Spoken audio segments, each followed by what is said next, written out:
یہی وارثان نبی ہیں جنہوں نے دکھایا ہے دنیا کو نور ہدایت، یہی وارثان نبی ہیں جنہوں نے دکھایا ہے دنیا کو نور ہدایت۔ پہلے تحقیق تے کر لو بھئی حاکم سینے کے شینے۔ الحمدللہ وکفا والصلاة والسلام علی عبادہ الذین اصطفیٰ، اما بعد۔ برادران اہل سنت والجماعت، عطاء اللہ بندیالوی نے امام حاکم ابو عبداللہ صاحب المستدرک کو شیعہ کہا ہے۔ موجودہ دور میں شیعہ کا اطلاق رافضی پر ہوتا ہے۔ عطاء اللہ بندیالوی نے گویا کہ امام حاکم کو رافضی کہا ہے۔ اب ہم دیکھتے ہیں کہ یہ اس کا الزام درست ہے یا نہیں۔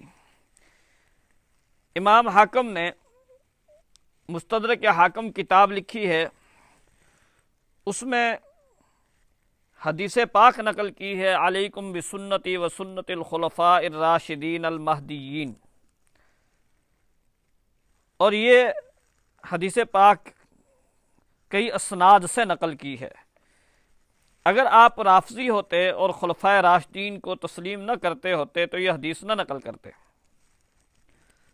اسی طرح یہ حدیث پاک مستدرک حاکم صفحہ 176 اور صفحہ 177 جلد 1 پر موجود ہے، کتاب العلم میں۔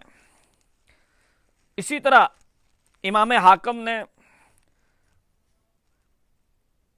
اطیعوا اللہ و اطیعوا الرسول و اولی الامر منکم میں اہل سنت والجماعت کا موقف یہ ہے کہ اللہ اور اللہ کے رسول کی اطاعت کے ساتھ اولی الامر کی اطاعت جو ہے، اولی الامر سے مراد فقہا ہیں۔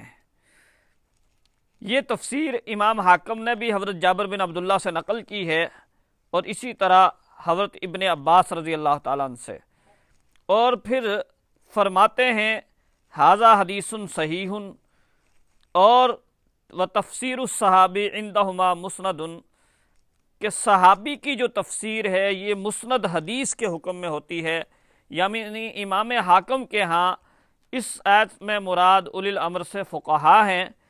اس سے پتہ چلا کہ وہ اہل سنت والجماعت کے موقف کو نقل کر رہے ہیں۔ دوسرے مقام پر امام حاکم کہتے ہیں وَقَدْ أَجْمَعُوا عَلَىٰ أَنَّ قَوْلَ الصَّحَابِي سُنَّةٌ حَدِيثٌ مُسْنَدٌ، کہ اس بات پر اجماع ہے کہ صحابی کا قول سنت ہے اور مسند حدیث ہے۔ بھلا کوئی رافضی شیعہ بھی ایسی بات کر سکتا ہے؟ اسی طرح امام حاکم رحمۃ اللہ علیہ نے مستدرک حاکم جلد سوم صفحہ 79 پر حدیث پاک نقل کی ہے، اقتدوا بالذین من بعد ابی بکر و عمر، کہ رسول اللہ صلی اللہ علیہ وسلم نے ارشاد فرمایا میرے بعد ابو بکر اور عمر کی اتباع کرو۔ اور اس حدیث کو امام حاکم کئی اسناد کے ساتھ نقل فرماتے ہیں اور پھر اس کو صحیح قرار دیتے ہیں۔ تو کیا ایک شیعہ رافضی بھی اس حدیث کو صحیح قرار دے سکتا ہے اور نقل کر سکتا ہے؟ اسی طرح امام حاکم صفحہ 121 پر جلد سوم مستدرک میں رسول اللہ صلی اللہ علیہ وسلم کا کلمہ نقل کرتے ہیں کہ رسول اللہ صلی اللہ علیہ وسلم نے فرمایا اقول لا الہ الا اللہ وانی رسول اللہ۔ اب یہ رسول اللہ صلی اللہ علیہ وسلم کا کلمہ امام حاکم نقل کر رہے ہیں، جبکہ سب لوگ جانتے ہیں کہ روافض کا کلمہ کیا ہے۔ اسی طرح امام حاکم نے امام حسن رضی اللہ تعالیٰ عنہ کا قول نقل کیا ہے کہ حضرت حسن سے کہا گیا ان هذه الشیعۃ یزعمون ان علی مبعوث قبل یوم القیامہ، کہ یہ شیعہ کہتے ہیں کہ حضرت علی قیامت سے پہلے دوبارہ لوٹ کے آئیں گے، جسے عقیدہ رجعت کہا جاتا ہے۔ تو امام حسن نے فرمایا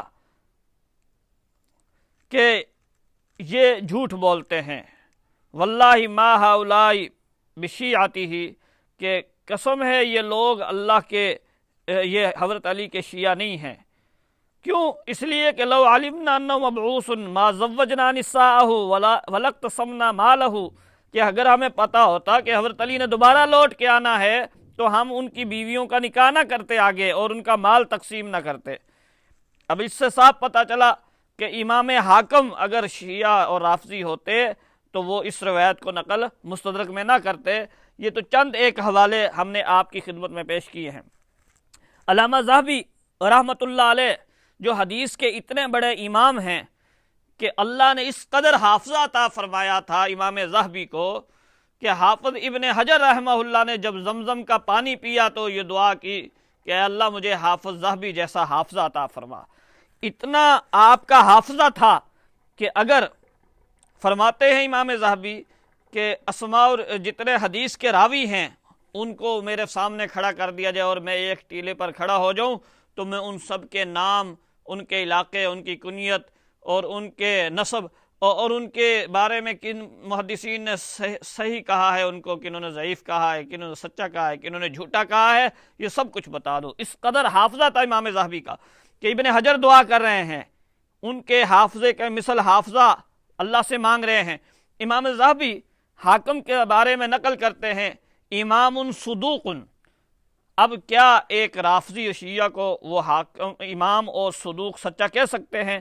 جبکہ صاف طور پر انہوں نے فرمایا ہے امام ذہبی رحمۃ اللہ علیہ نے کہ ثم بدعۃ کبریٰ کالرفض الکامل والغلو فیہ والحث علی ابی بکر وعمر، کہ بدعت کبریٰ جیسے رفض کامل ہے اور اس میں غلو ہے اور ابو بکر عمر رضی اللہ تعالی عنہ کے مخالفت کرنا ہے۔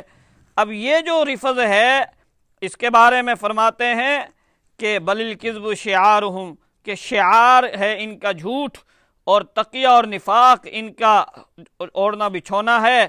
تو امام ذہبی نے ان روافض کے بارے میں صاف اعلان کیا ہے کہ ان کی روایات قبول نہیں کی جائیں گی۔ تو کیا وہ ایک رافضی جس کو تسلیم کرے امام حاکم اس کو امام اور صدوق کہہ سکتے ہیں؟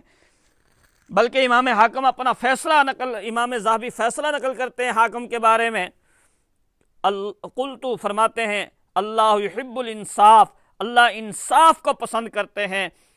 فرماتے ہیں مر رجل برافضین، کہ حاکم رافضی نہیں تھا بلکہ صرف شیعہ ہونے کی جرح کی گئی حافظ پر حاکم کا۔ اب دیکھیے میرے دوستو کہ امام حاکم کو شیعہ کہا گیا کتب میں، اور اس دور میں شیعہ ان لوگوں کو بھی کہہ دیا جاتا تھا جو حضرت عثمان رضی اللہ تعالیٰ عنہ پر حضرت علی کو فضیلت دیتے تھے۔ اس حساب سے آپ اگر دیکھیں تو میزان الاعتدال صفحہ 454 میں جلد نمبر 2 میں امام ابو حنیفہ رحمہ اللہ کو بھی شیعہ کہا گیا ہے۔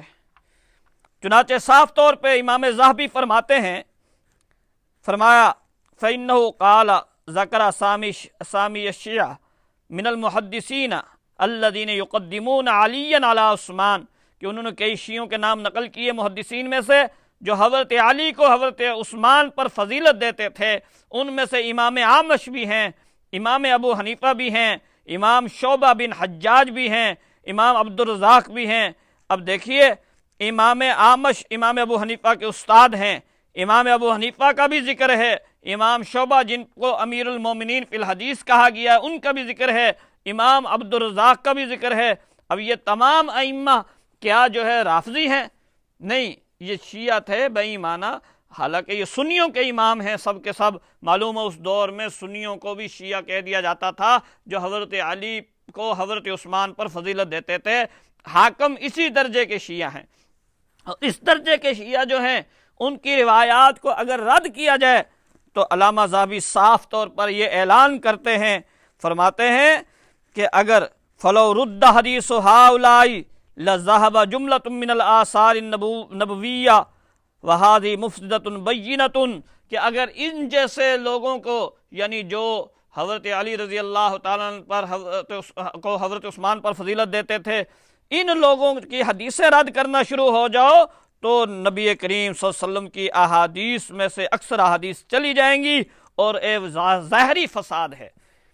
اب دیکھیے عطا اللہ بندیالوی یا تو بالکل کتب اسماء و رجال سے جاہل ہے، اس کو نہیں پتا کہ کتب اسماء و رجال کے مطالعے کا طریقہ کیا ہے۔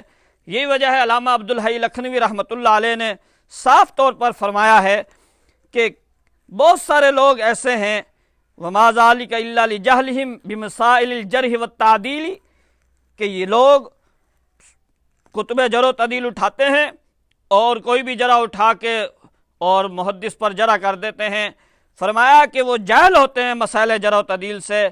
وَعَدْمِ وُصُولِهِمْ إِلَى مَنَازِلِ الرَّفْعِ وَالتَّكْمِيلِ اور ایسے لوگوں کو جو ہے کمال نہیں حاصل ہوتا اصول جرح و تعدیل میں. اور فرمایا کہ وہ سمجھتے یہ ہیں کہ تھوڑی سی کتب جرح و تعدیل اٹھا لی اور کسی پر بھی جرح کر دی اور یہ آسان کام ہے. حالانکہ امام ذہبی فرماتے ہیں کہ یہ آسان کام نہیں ہے، یہ انتہائی مشکل ترین کام ہے. کاش عطا اللہ بندیالوی کسی استاد سے الرفع و تکمیل کو پڑھ لیتا تو اس کو امام حاکم کو شیعہ کہنے کی جرت نہ ہوتی. یا یہ کہ عطا اللہ بندیالوی اس بات کو جانتا ہے، اس کے باوجود وہ ایک جان بوجھ کے حاکم کو شیعہ کہہ کے رافضی میں داخل کر کے جو ہے کذب بیانی کر رہا ہے اور ایک حدیث قدسی کو ضعیف کرنے کے لیے یہ ساری سازش کر رہا ہے. میں نے بحر العلوم جانشین علوم لکھنوی علامہ علی شیر حیدری رحمۃ اللہ علیہ سے ایک دفعہ پوچھا حضرت امام حاکم کے بارے میں آپ کیا کہتے ہیں؟ فرمایا کہ وہ شیعہ نہیں تھا، رافضی نہیں تھا. تو اب حضرت علامہ علی شیر حیدری کا علم زیادہ ہے یا عطا اللہ بندیالوی کا؟ اور امام ذہبی کے قول کے مطابق عطا اللہ بندیالوی احادیث مبارکہ کا ایک بڑا ذخیرہ ضائع کرنا چاہتا ہے. اور کاش عطا اللہ بندیالوی کو انصاف ہوتا، جیسے امام ذہبی فرماتے ہیں کہ اللہ انصاف کو پسند کرتے ہیں. اس سے پتہ چلا اگر عطا اللہ بندیالوی کو علم نہیں ہے تو جہل ہے حاکم کو جو شیعوں میں داخل کر رہا ہے، کیونکہ موجودہ دور میں شیعہ رافضیوں کو کہا جاتا ہے. اور اگر جان بوجھ کے کر رہا ہے تو ظالم ہے کیونکہ انصاف سے کام نہیں لیا. بہرحال یہ بہت بڑا جرم کیا ہے عطا اللہ بندیالوی نے کہ ایک عظیم القدر امت کے محدث کہ جس کی کتب کو امت پڑھا رہی ہے اور مستدرک حاکم جیسی عظیم کتاب، یہ ٹھیک ہے کہ بعد ائمہ نے اس میں بعض روایات پہ جرح کی ہے، لیکن مجموعی طور پر اس کتاب کو امت شائع کر رہی ہے، پڑھ رہی ہے اور اس کو لے رہی ہے. اب اس جیسے محدث کو شیعوں کی صف میں داخل کرنا اس سے بڑا کیا جرم ہو سکتا ہے؟ کیا عطا اللہ بندیالوی یہ سوچتے ہیں قیامت کے دن اگر امام حاکم نے اپنا ہاتھ ڈال دیا ان کے گریبان میں تو یہ کس طرح چھڑائیں گے امام حاکم سے؟ اللہ تعالی ہم سب کو جھوٹ کذب سے بچائے، ظلم سے بچائے اور انصاف کی صفت عطا فرمائے. وآخر دعوانا الحمدللہ رب العالمین.